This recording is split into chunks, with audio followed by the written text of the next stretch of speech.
credit scores range between 300 and 850 points. If yours is between 670 and 699, it's decent, rated as good by both VantageScore and FICO. With your score, you can get new credit cards, loans, or a mortgage, and you'll qualify for decent interest rates. However, you can get better deals if you improve your score even further.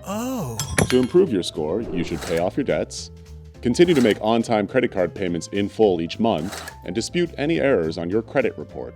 To check for errors, go to annualcreditreport.com to request yours once a year for free from the 3 main credit bureaus: Experian, Equifax, and TransUnion.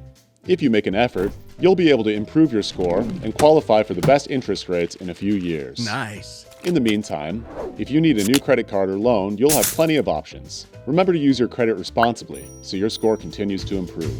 To take the next step towards better finances, watch these videos.